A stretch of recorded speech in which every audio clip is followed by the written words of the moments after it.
Peace and greetings, y'all. Welcome to part 2 of our 3-part Inner Child Healing series. My name is Deja Serenidad, and let's get right into it. So in part 1, we discussed the inner family and the importance of cultivating and balancing these energies within so that we can experience a more positive life and more peace within. Today, we're going to talk about forgiveness and acceptance and how these things can be keys to healing our inner child. So for many of us, things happened in childhood. Maybe we experienced some sort of trauma, maybe we were hurt. Even on the smallest levels, there could be things that we need to forgive. In fact, a lot of us end up carrying on resentment or distrust or fear, or even the wound of like victimhood with us into our adulthood. And this hinders our ability to live a good life. So when we accept what we have experienced and truly forgive ourselves and whoever has hurt us, we are able to live a more peaceful life. And this skill is important, not just about forgiving things from our past, but this is an important thing to have here in the present moment so that when things happen, we can maintain that lighthearted ability to forgive. So I work with a lot of clients around their inner child and childhood trauma. And usually when I speak to them about forgiveness, there's some resistance to forgiving people who have harmed us or abused us. And of course, I understand this because what I notice within myself and also within the people who I work with is that there's this fear that if we forgive them, it's like we're not holding them accountable and we're letting them like get away with it. My loves, forgiveness is not for them. It's for us. Okay? It's whoever you are, whoever the person is that's doing the forgiving, you're forgiving for yourself. Okay, you're forgiving.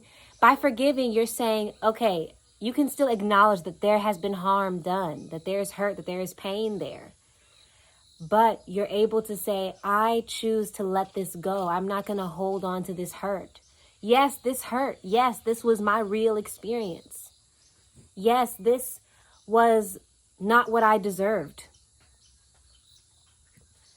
And so I'm going to choose to let this go. I'm going to choose to put down this grudge, this resentment, this hate, this distrust, this fear, so that I can still be okay moving forward. So when we're forgiving for ourselves. And we don't just have to forgive others. Sometimes we have to forgive ourselves for how we've treated ourselves or how we've treated others. You have to be willing to forgive yourself too. And this comes with acceptance. The only way I can tell y'all how to accept, it takes quiet reflection. Think about when it comes to forgiving the self and others, but let's use the example of you need to forgive yourself for something. After you've done something that you felt, what's the word I'm looking for?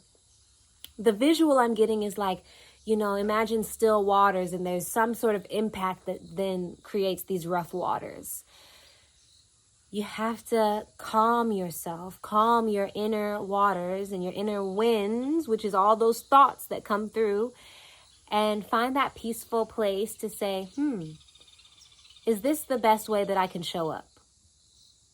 How did what I just did or what I just said affect other people outside of me? And how did it affect me? How did I feel after saying that or doing that? What's going on within me? With that quiet reflection, sometimes you can find yourself with the inner critic who's like, you shouldn't have done that. You're so bad. You're always wrong. But if you center yourself enough and you practice maintaining those affirmations, that self-love, remember from the first video about having your inner nurturer, your inner protector, tap into your inner nurturer. Say, it's okay. We all make mistakes. It's okay. It's already done. What do you want to do now? If you've said something that was hurtful to someone and now you feel bad about it, for example, in your reflection, you can choose to send that person love and send yourself love and say, hey, I'd rather treat people better from now on. I see how that affected them.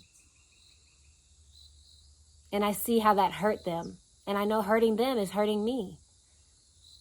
And so I'm going to choose to be different moving forward. I'm going to choose to send this person love, and I'm going to choose to send myself love, and I forgive myself for what I've done.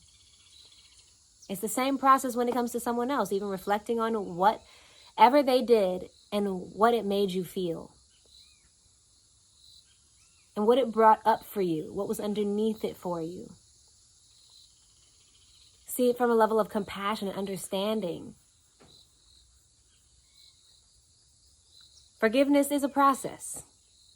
Even as I share this with you, your process is your process is your process. It doesn't matter how long it takes you to forgive. But forgiving is healing.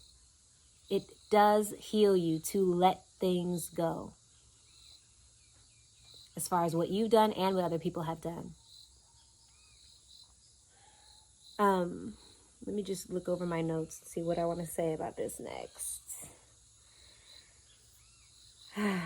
Yes, so like I said, we tap into our inner nurturer. We have to show ourselves love when we do something that we know we need to forgive. And when we're able to do this for ourselves, it becomes easier for others. Because when we see how flawed we are, when we experience other people's flaws, what we're perceiving as flaws, we can have a different level of compassion when we are coming back to oneness consciousness, understanding, oh, you just did that hurtful thing, but I know sometimes I do hurtful things, and I actually don't mean to. It just is usually a reaction. It's usually a reaction to some sort of trigger, or I'm in a mood because of some other things, or you just touched something really sensitive within me. So when we have a different level of understanding and acceptance, you can accept that it doesn't mean that things just don't hurt, okay? You can accept that sometimes things hurt. You can accept that sometimes people say hurtful things. And I can accept that because I know that on a deeper level, this person probably didn't even want to hurt me. In some cases, people are intentionally hurting us. And even then, we can accept that obviously this person is really hurt. So hurt that now that's spilling out of them and they're hurting other people. And even when we have this acceptance and this understanding and this forgiveness, we still have our discernment. Just like, again, referring to the last video, the inner protector, discernment. So, for example, if you find yourself in experience with someone and they hurt you in a way that crosses your boundaries, that is unacceptable for you based on where you are in your life and what you want to experience, you can still choose to forgive someone and also not have them in your life anymore. So when I say you need to forgive the people that hurt you, I don't mean you need to sit down and have dinner with them, although there's nothing wrong with that. I'm just saying that you have to let it go. We have to let it go. We have to accept that it's happened and now it's done. And now we can move past it. We can have more compassion. We can have more understanding. We don't need to cut people off as soon as they hurt us. It really does depend on the nature of the hurt. And I think you know deep down. There's certain things that we know, like that came from a really hateful place. And honestly, I can't have this in my life. I have to remove myself or remove this person. Or we may see, wow, that was really hurtful, but I can see that it came from them being hurt, them being reactive. And I still see all of these other great qualities within this person. And I still want them to be in my life, even though they've hurt me. In the same way that sometimes I hurt people and I still want to be in their life, but I make mistakes or I'm reactive or I'm in my shadow state. I'm in my unconscious state sometimes and I might do something hurtful myself. And so I forgive myself and I also pray that this other person can choose to forgive me as well. It's incredibly powerful. And it really does take an open heart. Okay, a lot of times when we don't want to forgive, we don't want to let things go, there's a lot of tightness here in the chest. So that breath to like open that heart space, soften that heart space. It is very difficult to be soft when we are feeling hurt, when we are feeling reactive, but it is healing. And it takes great strength and discipline to breathe through wanting to, throw a fit. And I want to say there's nothing wrong with throwing a fit. If you need to get upset, if you need to have your reaction, let it out. But know that whatever you let out is also going to spill over and affect whoever you're letting it out to. And then now it's up to them to have their response to you. It's a dance, y'all. We're dancing with each other. We are dancing with each other. So yes, a part of what helps me to accept things that are happening is really seeing things as being divine and knowing even if I find myself in a situation where I'm feeling like I've been hurt, well, this is an opportunity for me to use my voice. This is an opportunity for me to understand and voice and set my boundaries. Okay, so through this experience of pain, there is also a greater lesson that brings me deeper into my personhood. We go through many different initiations in this life. Okay, initiations into womanhood, manhood, personhood. Just becoming more of a person, just understanding more how to flow and dance through this life, through experience, understanding what to do when we are hurt, understanding how to respond, what feels right.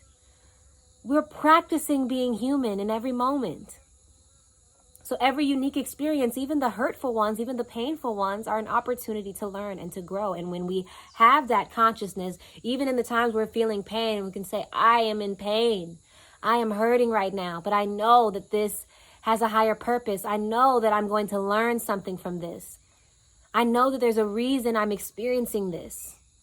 Maybe it's because I need to clean up my own energy. Maybe I'm experiencing hurt because I've been really hurtful towards people lately and I need to check myself. And the universe will check you. She really will.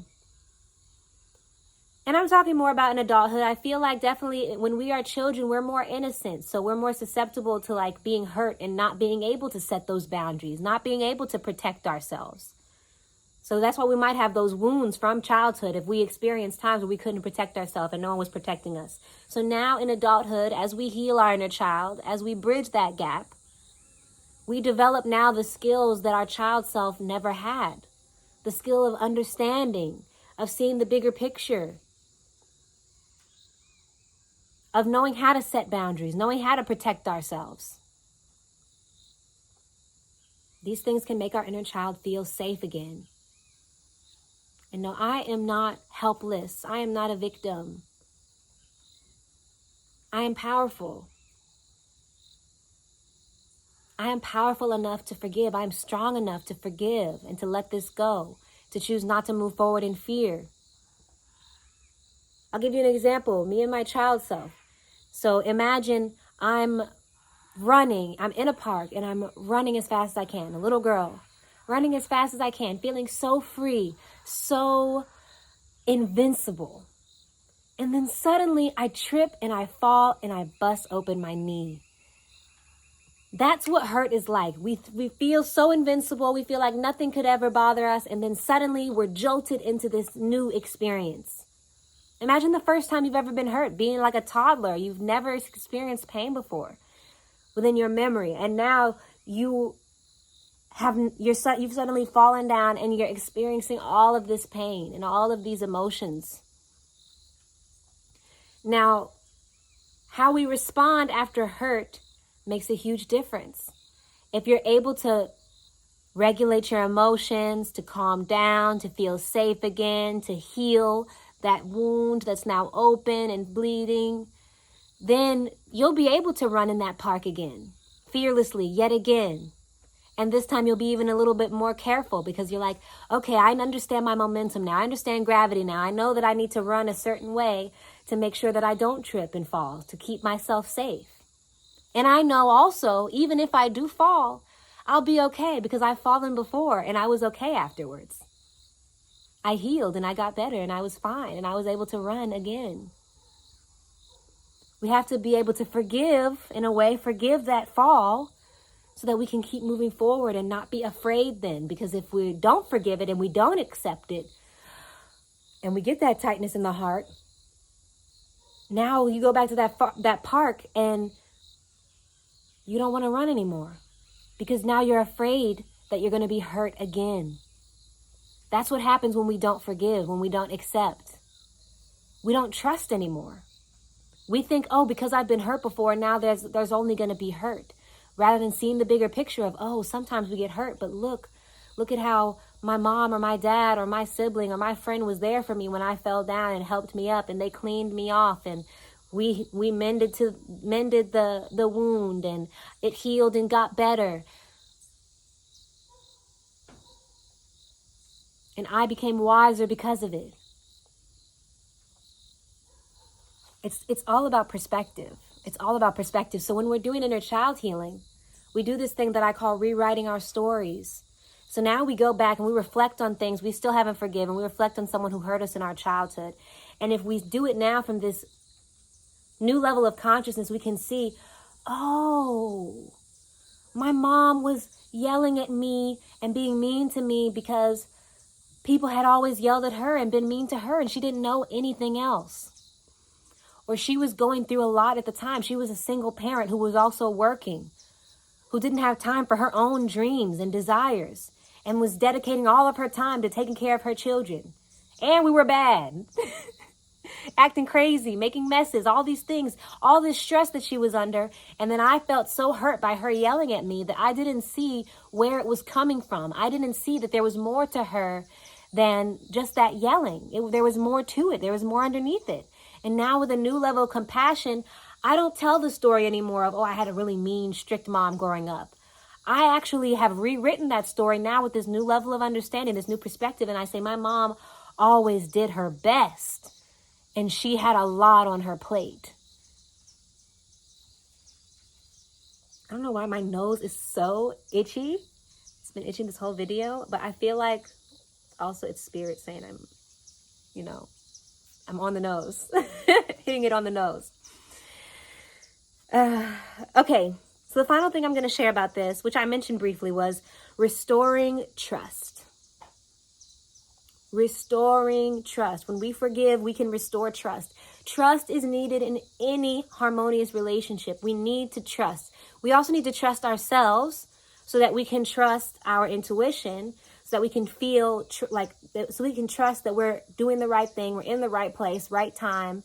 And all of this creates that level of inner peace and stability.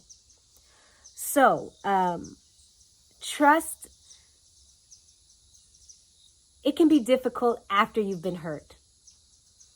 It can be difficult. Like I gave the example of falling down. Now, the next time you're running, you might run a little slower because you don't fully trust that you can run as fast as you did without having this fall occur. But again, if you choose to say, actually, I know this better now.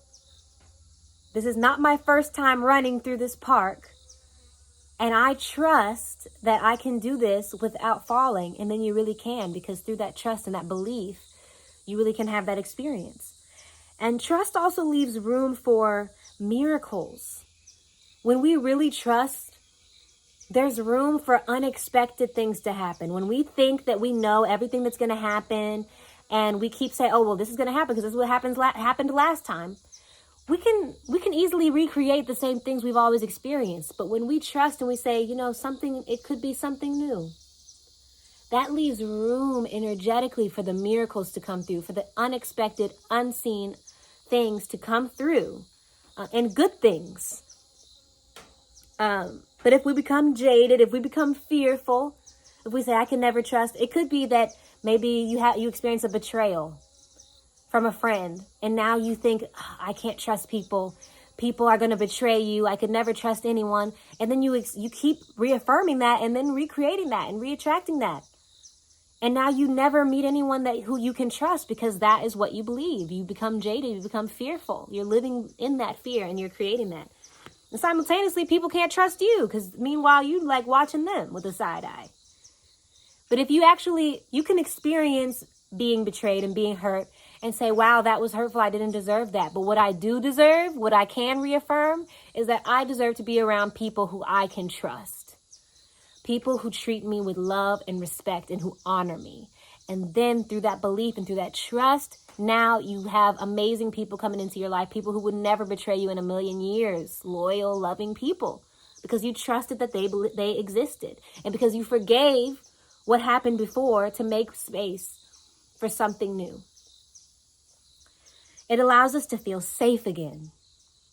Because when we're walking around feeling unsafe, it's not good for us and it's not good for anyone who we're interacting with.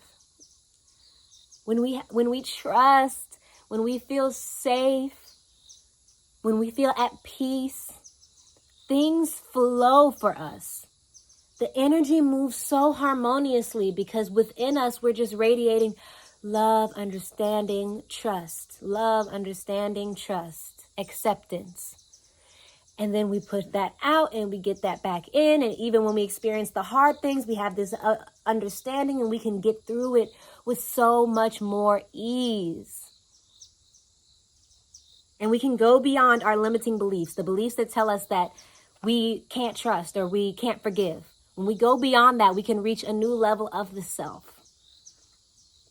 And it is so liberating. It is so liberating. It makes you so light when you let things go.